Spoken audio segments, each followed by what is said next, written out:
Actually, I was supposed to do that. Okay, sorry. Okay. Well, I'm going to ask you about your parents. How are they doing? I hate these tough questions. Thank you for asking. I told Dad today that I was going to be on stage with Bill, and you were the moderator. What did he say? Well, he was surprised. Okay. Okay. You're surprised you couldn't do anybody better, get anybody better. Yeah, Oprah wasn't available. They're doing well. Thank you very much. I'm really fortunate to be the only president with both parents alive after the presidency. And so every day is a blessing to have your mom and dad alive, and they're doing well, 93 and 92 years old. And thank you for asking. I'll tell him you asked. Okay. How is Hillary doing? Good. If you knew our grandkids, you'd know she's good. I mean, she's doing really well. She's been working on a book, and we spent every available hour with our grandchildren. And my grandson just turned a year old on Father's Day. Wow. Which means every 7 years, his father will celebrate Father's Day on his son's birthday, which is kind of a nice suit. And my almost 3-year-old granddaughter sang happy birthday to him at his party. Can your granddaughter sing happy birthday in Mandarin? No, but she can't Mine sing it can. in Spanish. So, well, what are your, well, you both have grandchildren. What do your grandchildren call you? What are you called? I'm called Jefe. Right? What do your grandchildren call you? I'm more humble. I'm called Pop Pop. All right, none of them call you Mr. President. Look, you're the one that told me that once you become a grandparent, you're immediately at the bottom of the family totem pole. You're the least important person in the family. It's true. So we qualify. So let's talk about this. We'll talk about your presidencies, but you're now both former presidents. And what's the difference between being a former president and president? Now, one day you have the nuclear codes. You can send nuclear bombs off. Everybody is working for you. And the next day, when you leave office, you have no power. What was the transition like? Nobody plays a song when you walk in the room anymore. I mean, I was lost for the first 3 weeks after I left office. I kept waiting for the music, you know. Actually, it's wonderful. I've had almost very rarely in 17 years have I even given a thought to, well, I wish I were there, I could do this, or I missed this. Or I think, you know, you have to be grateful for the time you have, and then realize you should focus on today and the future. And I think it's both liberating, and also it concentrates the memory. You don't know how many years you got left, but you feel that the country's given you something priceless, and you owe something back. And so each in our own way, we've tried to figure that out. And I found it a really rewarding part of my life. I've loved it. Well, so I woke up in Crawford the day after the presidency, expecting someone to bring me the coffee. Right. Laura didn't bring the coffee. I think the thing that startled me was the sense of having no responsibility. In other words, during the presidency, you kind of become accustomed to the responsibility you have. First, it's pretty grave, and then slowly but surely it becomes a natural part of your life. And then you wake up the next day and you have no responsibility. And that was probably the most stunning thing for me.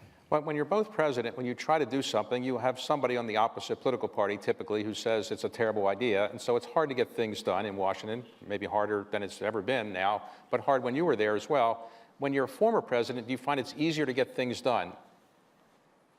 Yeah, it depends on what you're trying to do. Yeah, I think it depends. First of all, you have to realize what you don't have and what you do.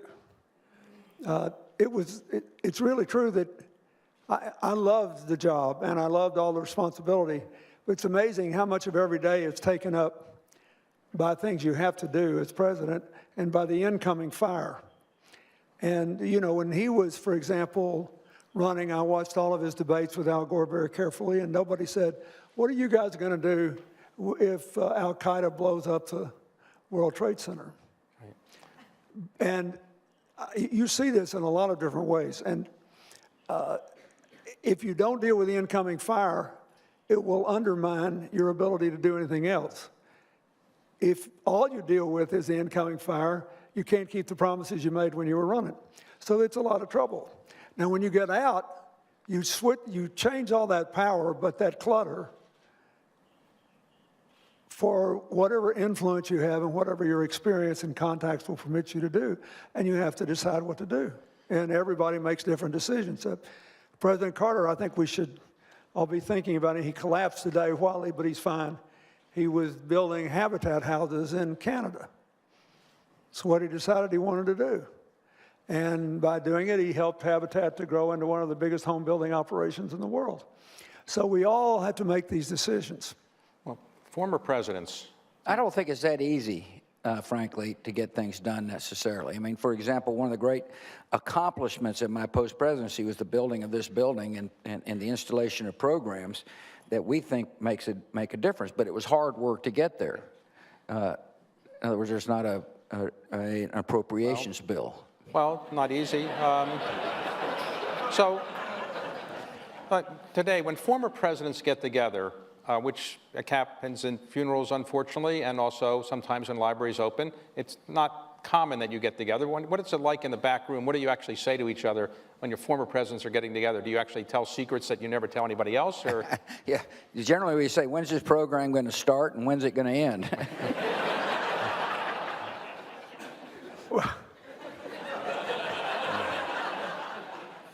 And he'll say to me, give shorter answers. I think, it's unusual with us because we had,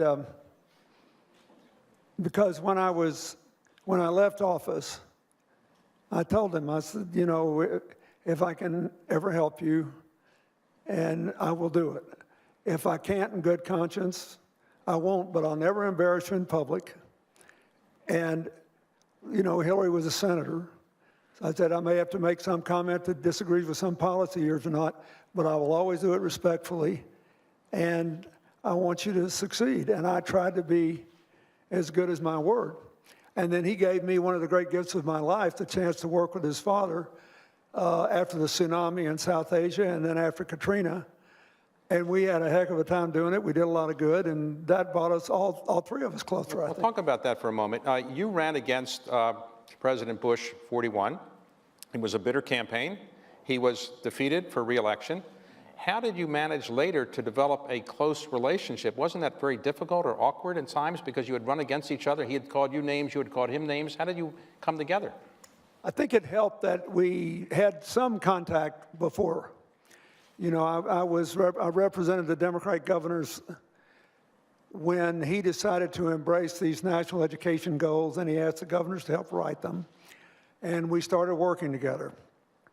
And then I tried never to take a cheap shot in the Governors Association. If we disagreed, we said it and went on. We found things we could do together. And I think the other thing is, like I said, he deserves a lot of credit, because if he hadn't asked us to do this tsunami work together, I'm not sure the relationship would have ever flowered the way it did. And we just like being together. And, it's like anything else. Sometimes you click with people and sometimes you don't. I always admired him. I think I completely supported what he did in the aftermath of the collapse of the Soviet Union, supporting German reunification, supporting the European Union, supporting the efforts he made and I made with, as you see today, mixed results to try to integrate Russia into the family of democracies and everything.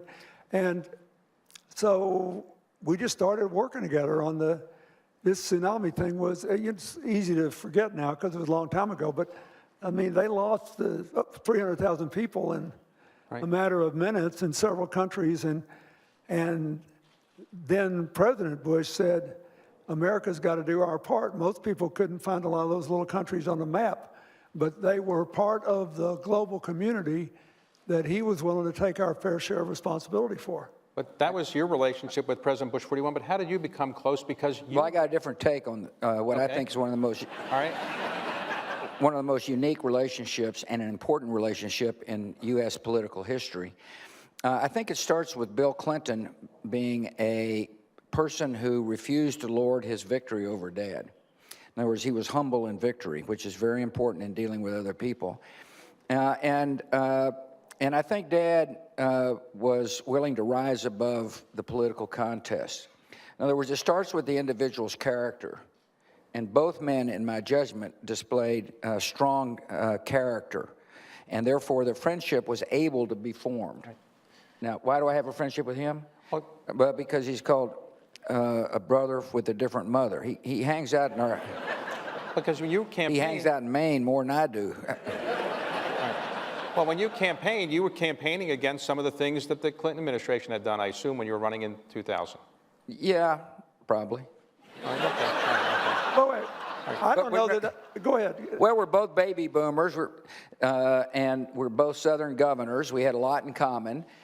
He got along with people in his legislature. I got along with mine. We had friends in common, and so there was kind of a natural, a natural ability to respect and like each other. And so therefore, if you disagree with someone, it doesn't mean you don't like him. Right. Also, you know, I recognized that he was 44 days older than me. Okay. So for 44 days, we're in the middle of this 44-day period, by the way.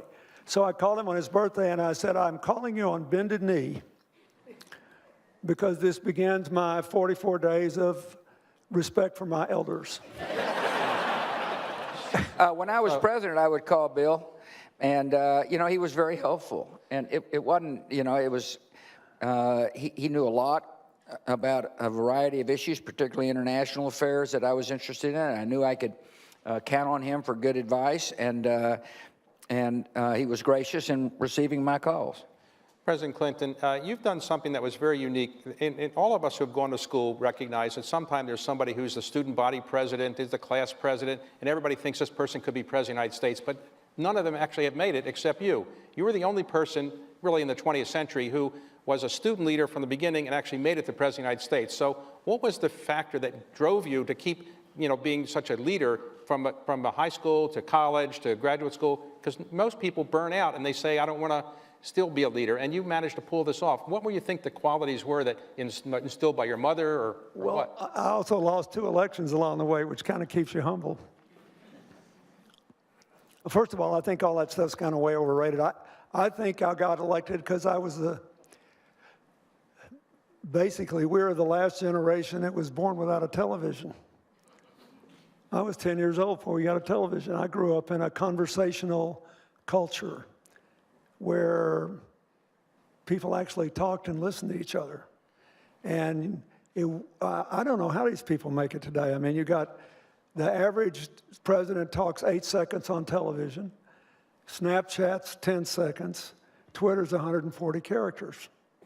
I mean, you know, my life revolved around meals, and and my father died, you know, in a car wreck before I was born, so I spent a lot of time with my grandparents and their generation, and my great uncle was the smartest guy in our family, and he presided over conversations, and he involved the kids in them.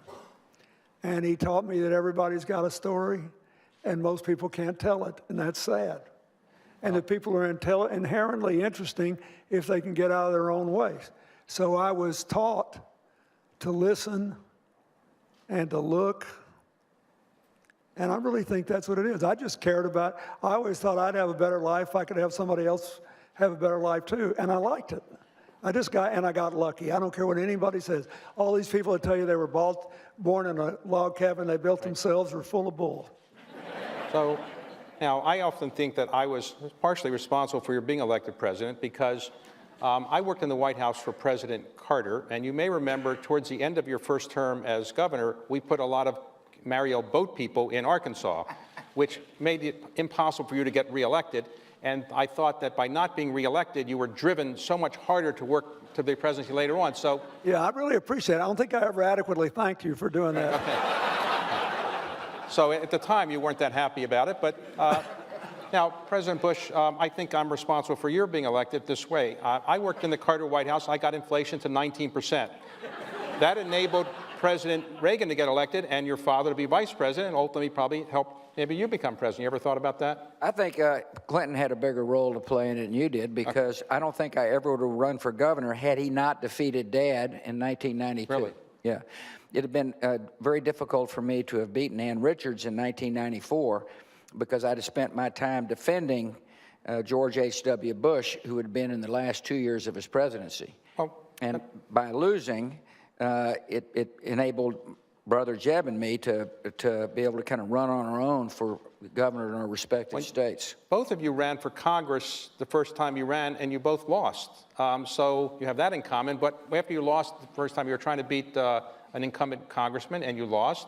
Did you say, I'm out of politics, or what made you say, I'm going to go? No, well, I got a break in a way. I think about one that in the House, you know, the Democrats did really well in 1974 in the House races because it was after President Nixon resigned. But I ran against a congressman who was one of his father's John best Paul? friends. You ran against John Paul? Yeah, John. Yeah. He had an 85% approval rating and 99% name recognition. That's called suicide. Right. And I was 0-0, and he beat me 51-48, by 3 points. And it's the best thing that ever happened to me. We wound up being friends too. But this district we ran in had the highest amount of gasoline used per registered vehicle in America because it was so rural and all on hilly roads. And you had to do stuff people don't do anymore. Your television ads didn't amount to anything if you didn't do retail campaigning. And I learned 75% of what I know about politics in that first race. Now, it was at that time, Hillary Rodham then came down and was helping you in that campaign. Did you really think that at that time that she was going to stay down in Arkansas and marry you? Because, you know, Arkansas was not considered, in her world, the place that was the center of the universe, exactly? I did not know. I had wound up having it one step at a time. I'd already asked her twice to marry me, and she'd said no both times. Smart girl. Right. So the third time I said, well, just come down here. And they liked her so much at the law school, they offered her a job teaching. And so she didn't have anything else to do. Her other job was, she was working with the House Judiciary Committee. So when that whole thing was over, she just took the job, and it worked out pretty well. Well, when you got married, you said to your wife, or she said to you, I don't want to ever make any speeches, and you kind of implied you weren't going to get into politics, and then No, not true. Okay. We got married in November, and the next year I campaigned for Congress. Okay. But I said she'd never have to give a political speech, and then And- she did. And she was pretty good at it, I Damn guess. good speaker, yeah. So when you lost for your House, you ran the House seat. Yeah, And you lost. 1978, sure Did you say, I'm out of politics? And For a while, but it turns out, like Bill said, it's the best thing that happened to me. As Ken Hance, the guy who beat me, said, if I hadn't have beat Bush, he'd still be on the Agricultural Committee. well, when you decided to run for governor against an incumbent, Ann Richards, your mother and father said you have no chance of winning. The father didn't say that, the mother did. And what did you say to her when you won? I said, are you going to come to the inauguration? No, look, you know my mother. You never, you like pop off to her like that. Otherwise, Yes. So, she'll floor you. so when both of you became president, you know, your father had been president, you had not had a father who had been president, but you've been around government. What was the biggest surprise? The first day you're in the Oval Office, you learn the secrets, the nuclear codes, you learn all the crises that we might be getting into. What was the biggest surprise that you found, and when did it hit you that you're president of the United States, all the power, you're the most powerful man in the world? When did it first hit you? The first day, the first week, the first month? Well, you know, Harry Truman said that the most amazing thing about being president is you spend so much of your time trying to talk people into doing things they should do without your asking them in the first place. But what surprised me, maybe because I was, and one of his dad's best gigs on me is I was the governor of a small southern state. That was factually true. And was that you're so far removed from the American people that it's hard for them to see you as a three-dimensional person. And I had to learn all over again, even when he's governor of Texas, as big as Texas is, I think you had a much more personal relationship with the people. Like Bob Bullock, is a lieutenant governor, was a Democrat, a very good friend of mine. He loved George Bush. And I think he helped him be a better governor. So, you know, we were just used to being people and dealing with people. And it really surprised me how easily I could be turned into a two-dimensional cartoon instead of a three-dimensional human being.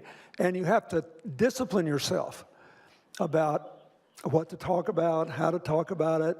And you have to keep remembering there's all these layers between you and people that didn't used to be there. And that surprised me. I thought I was a pretty good communicator. I thought I could, you know, and I just fell on my face 4 or 5 times till I figured out how to do it. You became president at a very young age. You were 46 years old. So if you had been president at 56 or 66, you think it would have been different?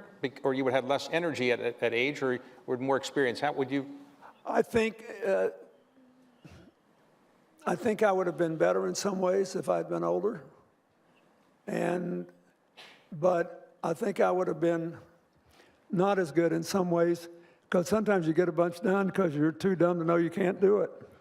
Oh. You show up and you keep trying to do it, and something happens, you know. So now, when your father was president, so you obviously were in the White House. You saw what he did right and what he might have done wrong.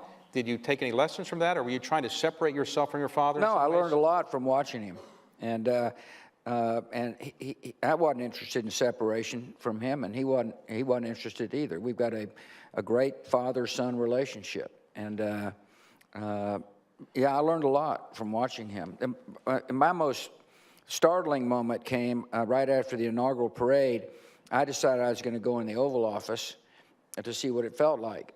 And unbeknownst to me, Andy Card had called upstairs in the residency and asked Dad to come in. And so I was sitting in the Oval Office at the desk there, kind of just taking it all in, and in walks my dad, and I said, "Welcome, Mr. President." He said, "Thank you, Mr. President." Well, that must have been something.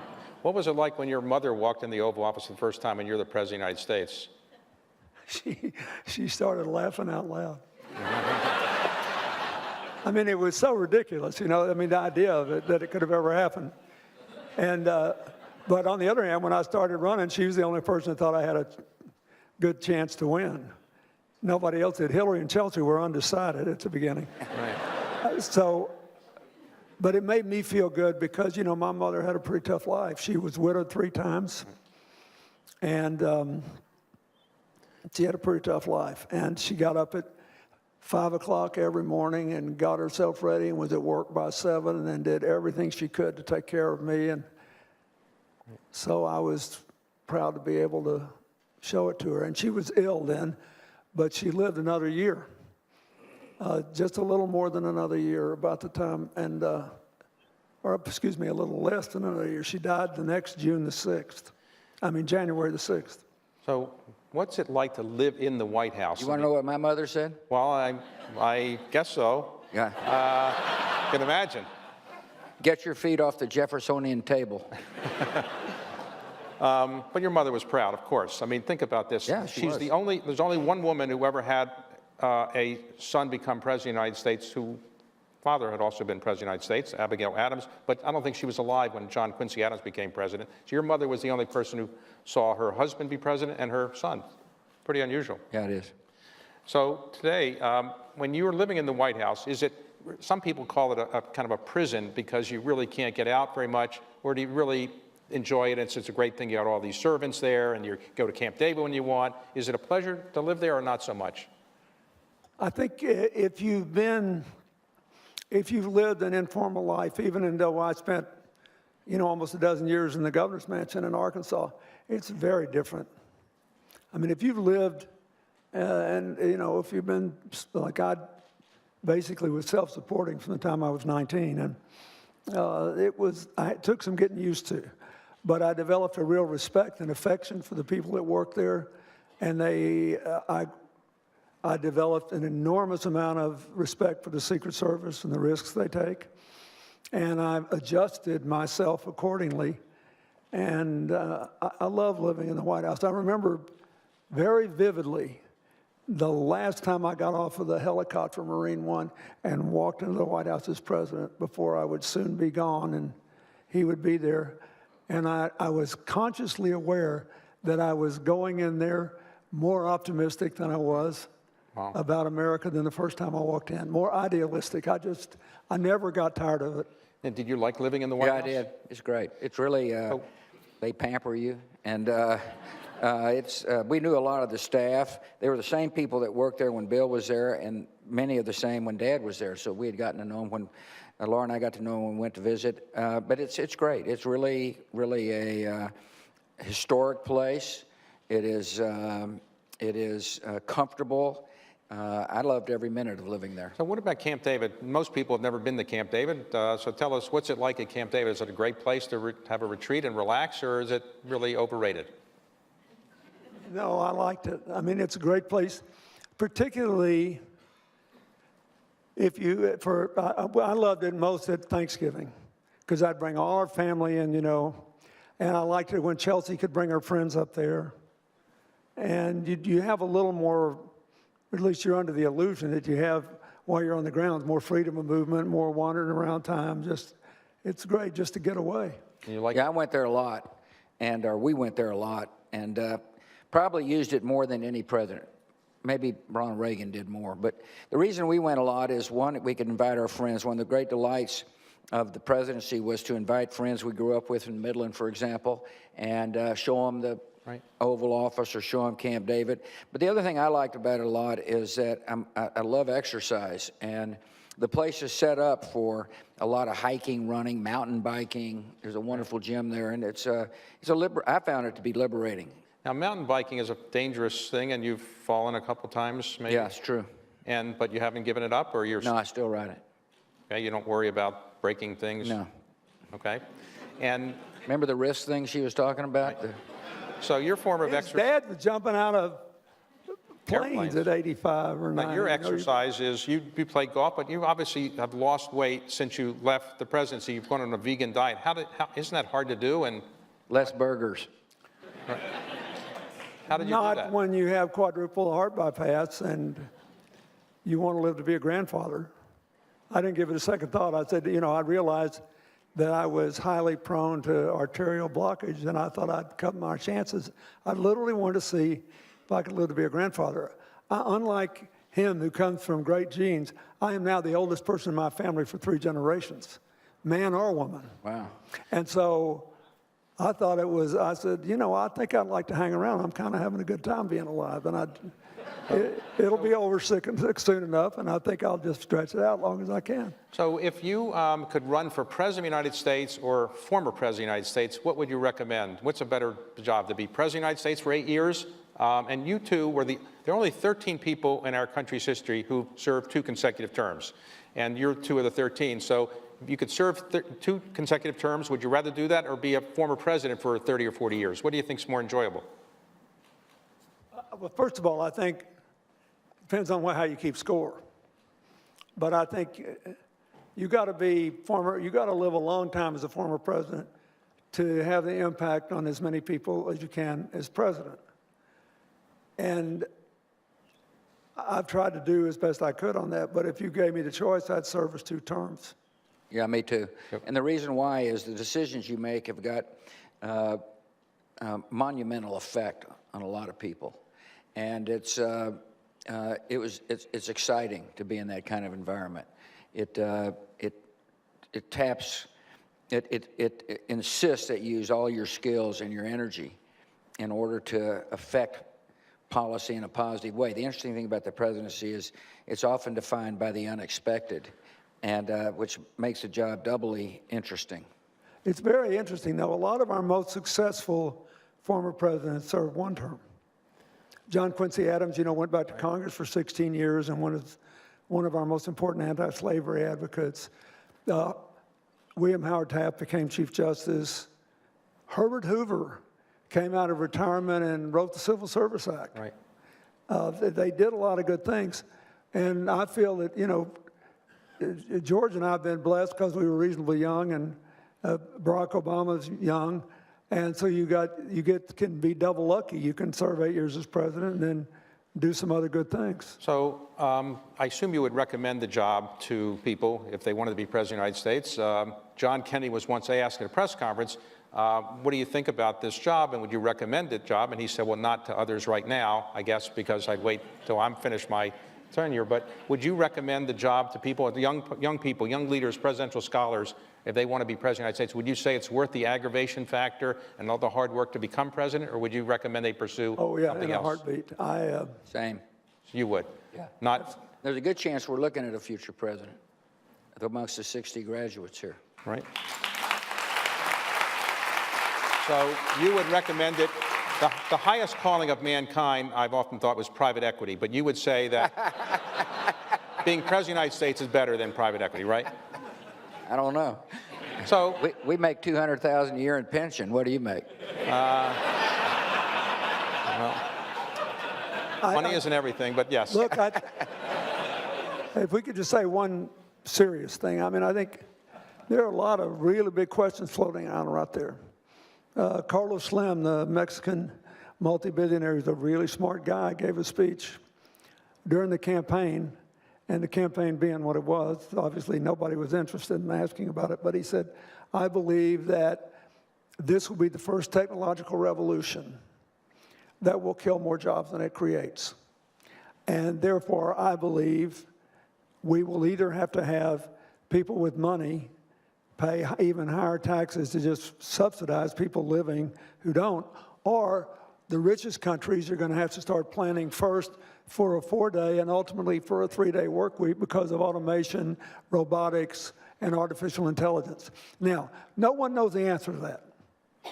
Nobody knows if he's right or not. But that means that it's not going to be boring. It's not boring figuring out how to deal with all these climate change issues, to do it in time and do it in a way that helps the economy, not hurts it. It's not boring figuring out whether we can have a more broadly shared prosperity and still have growth. I mean, these are very significant questions. And it's also not boring figuring out how to navigate a political world in which the nation state's borders are porous, not just in terms of vulnerability to terrorist attacks, but cyber terrorism and all this. This is going to be, it's a fascinating, sobering, but exhilarating time to be alive. And also, I told George once a year or two ago, I said, I hope you're not the first Republican, not the last Republican president who's not afraid of immigrants. I mean, in other words, we agree with it. We could go to South Texas and have a discussion about what immigration reform should look like. But if you look at America, we're only having a 2.1 replacement of our native-born population from natural births. We can't continue to grow this economy unless we grow more diverse and take in more immigrants. So we got to be comfortable about it. I mean, aren't you glad that a Cambodian woman found her way to Louisiana to help people over? So as you look, My only regret is she didn't find her way to Texas. okay. So as you look, both of you, you look back on your presidency, you both served 8 years, and as I was trying to say earlier, our country's had roughly 550 million people in our country's history have been Americans, 550 million Americans over the course of our history. 45 of them elected president, but only 13 people have served 2 consecutive terms. And you were 2 of the 3, 2 of 13. So what would you say in your 8 years you were most proud of having done? I was most proud that when I left office, we had the broadest period of shared prosperity in 50 years. That is, where the bottom 20%'s income in percentage terms increased more than the top 20%, and nobody was mad at anybody else over it. It was shared across racial and religious and regional lines. Did I abolish inequality? No. And you can't in a market society.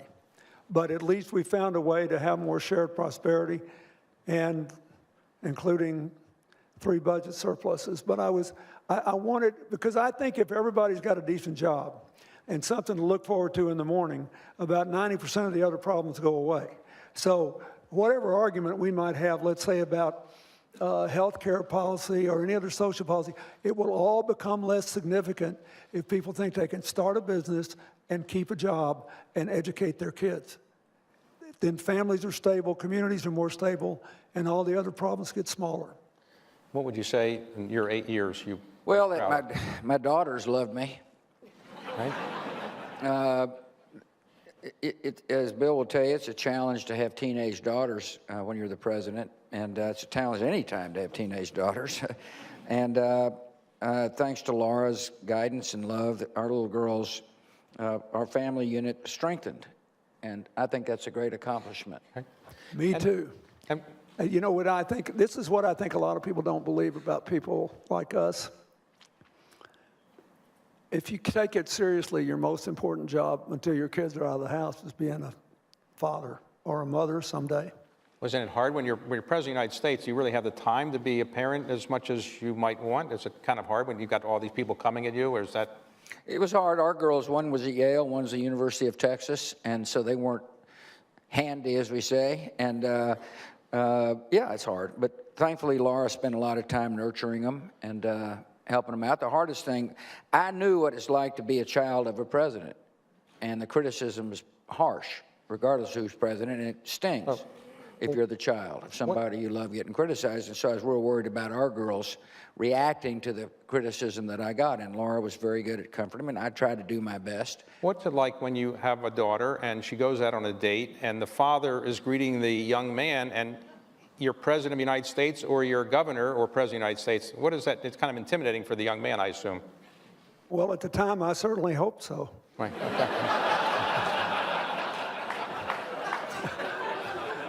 I like Chelsea's boyfriends. You know, and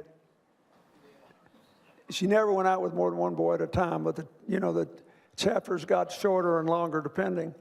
But I remember she had one boyfriend in high school I really liked, but he wouldn't take his baseball cap off inside. So finally he sat down at dinner one night and I said, "I really like you, you know that, don't you?" He said, "Yes, sir, I do." I said, "You can't wear that cap at dinner. I'm an old-fashioned person, take the cap off." This guy goes on to become an architect, and when you put your dad and me to work on Katrina, he was a young person, just started out, and I ran into him in Biloxi working with 3 of his friends. They got leave from their job, and there they were, just 3 young people down there trying to help people put their lives back together. So I treasured knowing my daughter still brings somewhere between 18 and 25 or 26 people home for Thanksgiving every year. All their foreign friends who don't celebrate Thanksgiving or people who can't go home for Thanksgiving. And Hillary and I, we feed them and they go around the table and say what they're grateful for every year. And if you cannot be pessimistic about the future if you hear young people say that. Well, that's the thing about tonight. I told people earlier that came through that you're not going to believe how tonight's event will lift your spirits about the future of this country. And today, what makes you both most optimistic about this country today, the future of our country? What makes you most optimistic? Well, tonight, you'll see why I'm optimistic. We've got people of good heart, good skills, willing to serve others.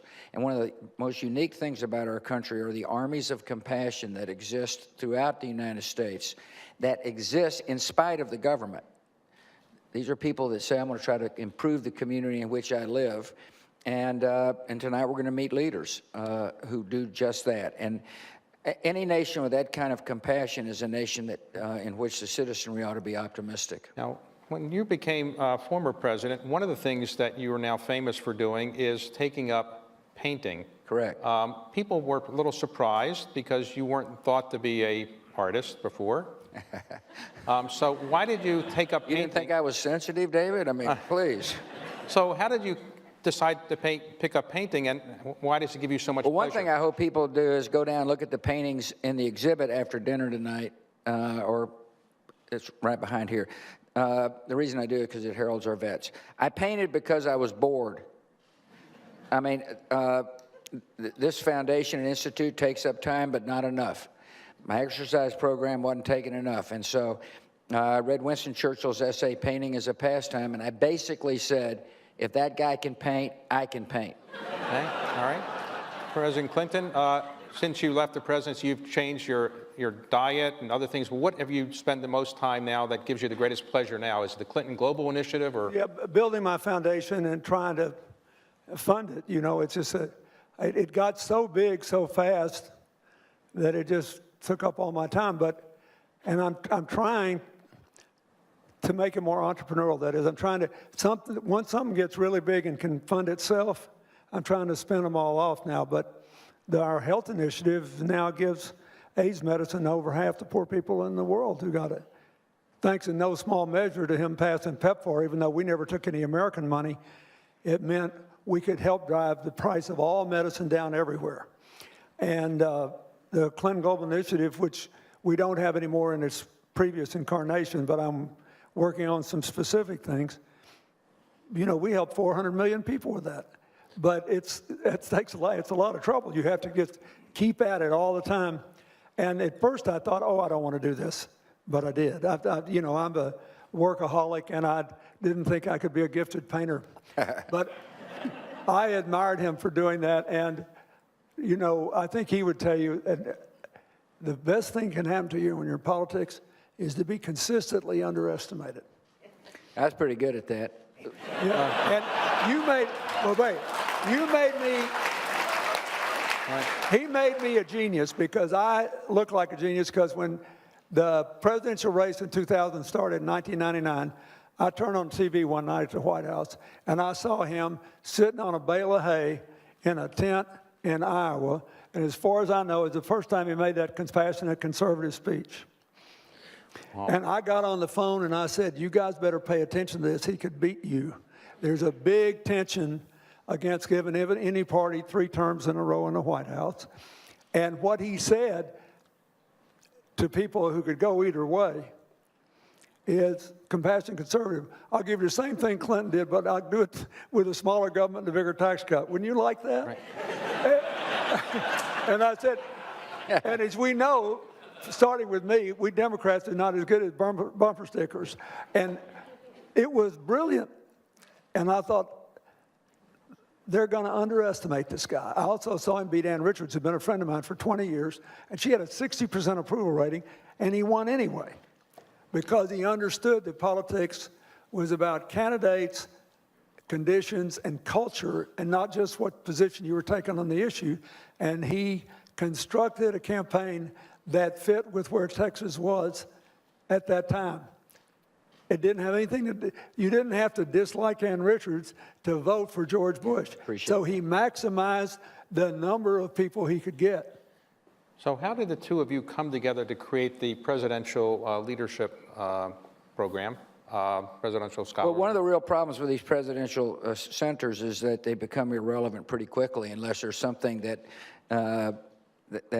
captures people's attention. And Margaret Spellings, Ken's predecessor, said we ought to think about using these platforms to call young people together and encourage them through a leadership education program. And it made a lot of sense. And Bill and I talked together, and it fit right into our view of how to be useful. And that's how it got started. And then, of course, inviting dads and LBJs made a lot of sense. Most people focus their attention on these libraries on the coast and stuff like that, except there's a valuable resource for people in what we call the heartland. I also think, you know, you just talk to these young people here. They basically, you know, it's a nice thing to go to our libraries. We give speeches and everything. I bet you anything that the thing they get most out of is being with each other. And one of the things that's wrong with America today, that bothers me more than anything else about our future, is that we have separated ourselves into like-minded communities. We may be less racist, homophobic, and sexist and other things, but we don't want to be around very many people who disagree with us normally. And we get news in silos. And the truth is, in an interdependent, complex world, diverse groups make better decisions than homogenous ones. And so these people would make better decisions. And everybody knows that, but they almost can't help themselves, because when you get in national elections, it gets more abstracted, and we all vote for the gridlock we say we hate. So I think this is great. I was telling George before we came out here, I just came from Lake Tahoe, where we both, I started and he finished, a plan to save Lake Tahoe. It's one of only 2 blue water lakes in the world, and the Republicans and Democrats on the ground made it possible because they had the end in mind, and all we did was say yes. Well, I just came from Columbia, where I started, but he mostly finished, Plan Columbia, which gave the country back to its people. It was a total bipartisan deal because we started with the end in mind. We got to get back to that in America. This is killing us, all this fighting over nothing, instead of saying, what the heck are we trying to get done? We have time for one more question, and now let's ask, finally, both of you could answer this. For those who are presidential scholars or other people watching, if somebody wants to be president of the United States, is the quality that is most important hard work, intelligence, optimism, luck? What do you think it takes for somebody who says, I want to be president, I want to be like you, I want to be like you? Humility. I think it's really important to know what you don't know and listen to people who do know what you don't know. I also think you have to begin with the end in mind. That is, you have to say, yeah, you got to win the election, but why in the heck are you running? That's the other thing I noticed about him. When he ran for governor against Ann Richards, he didn't say Ann Richards is a klutz. He said, I want to be governor because I want to do 1, 2, 3 things. A couple of them I didn't agree with, but he had an agenda. If you want to be president, realize it's about the people, not about you. And when it's over, and that's what a lot of these people who are real arrogant in office, they forget. Time passes, and it passes more quickly than you know. You want to be able to say, people are better off when I quit. Kids had a better future. Things were coming together. You don't want to say, God, look at all the people I beat or the people I worked over. I think the most important thing is to be humble, to listen, to realize everybody's got a story. All the things I learned as a kid. Listen, the only thing you disagreed with in my platform was that Texas ought to take Arkansas. What I disagreed with is he wanted to get all of our water and not pay very much money for it. That's right. So, President... and I would have swapped it out for Texas oil. I told him, barrel for barrel. President Clinton, President Bush, I want to thank you for your service to our country and to thank you for the leadership you've given to so many people, and thank you for what you're doing in your post-presidency. Thank you very much. Thank you all. Thank you. Thank you.